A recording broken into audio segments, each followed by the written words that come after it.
Hi guys, how you doing? Welcome to another Andy Easy Guitar.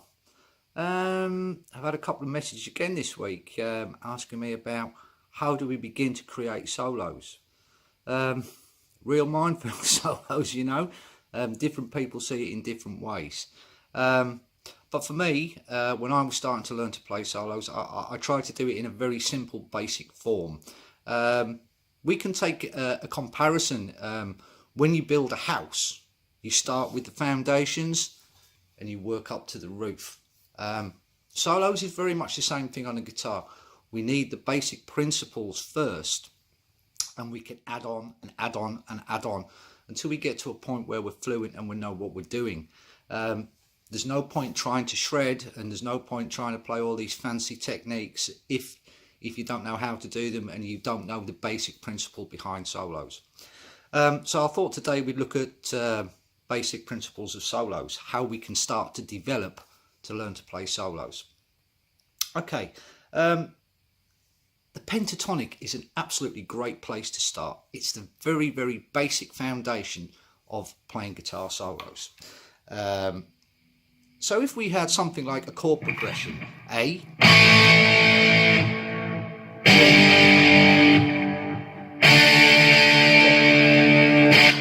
simple chord progression.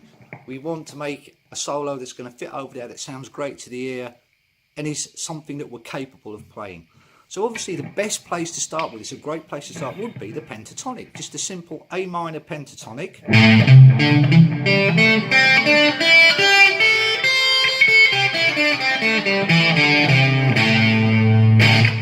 If you don't know your A minor pentatonic, guys, go back to one of the other videos, have a look, come back.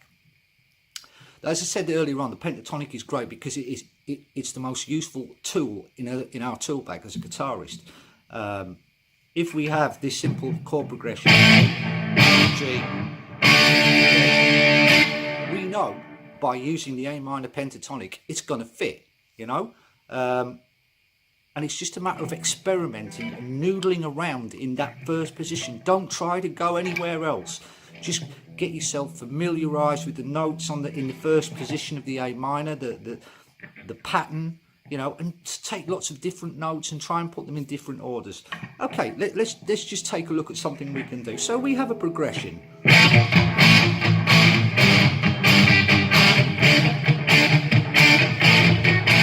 You know, we can start with our A minor pentatonic. We can start in A here, and we get things like.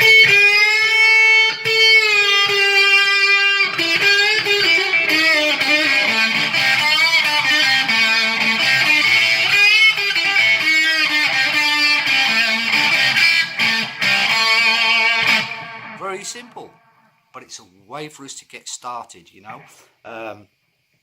As I said, the A minor pentatonic it's a great tool in the tool bag. There are many different combinations of notes we can use. I mean, we don't have to start here. We can start here on an A. But if we try to start on the A and resolve on the A, then it makes our life a lot easier as a guitarist, you know, because by resolving on the A, we're going back to our A chord here. And by starting on the A, we know we're starting in the right point, you know. So we can take many different combinations of this, you know. We could start with a bend.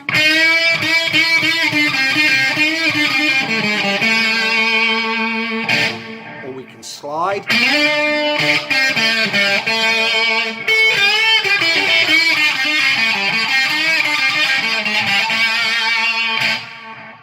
Just make it simple so we're not getting ourselves confused, and just play about in that first position, you know.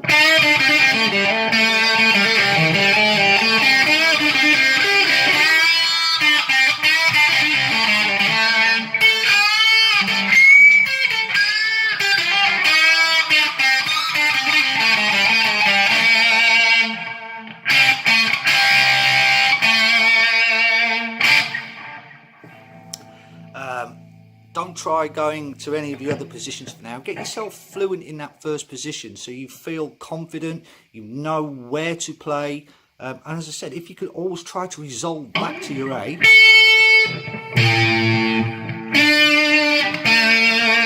know, it makes it's going to make your solo sound so much better. You know, and just by staying in that first position, you familiarise yourself with your notes, and you will become more confident and more fluent when you're playing solos. When you feel a little more fluent, then yeah, great, let's move on to the second position. You know, we can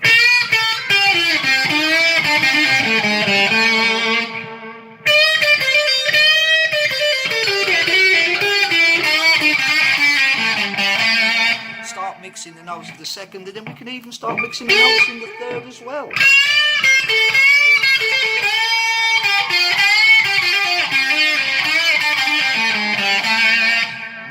So we can take all the 5 positions and mix them and blend them together. But first, I think it's much easier for us as a guitarist to learn where we are with this by simply staying in the first position and just playing about with it, experimenting with it, see what works for you. You know, even if you have a chord progression that starts in B, you know, maybe use our B minor pentatonic.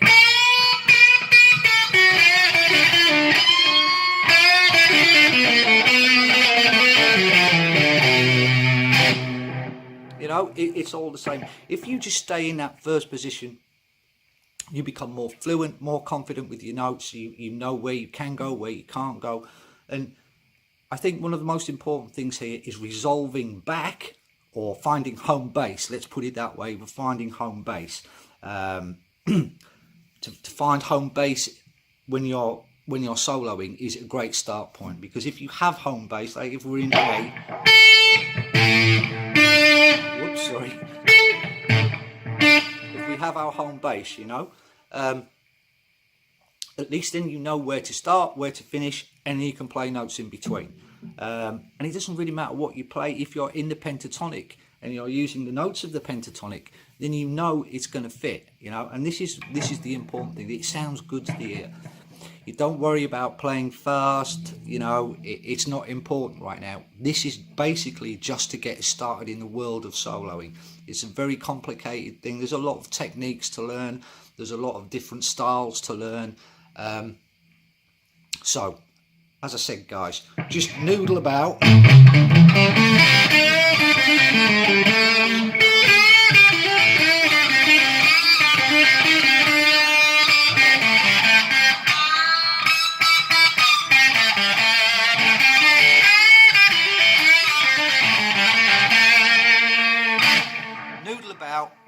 Find what you like, find what fits, you know, record your backing track, you know, play along to it.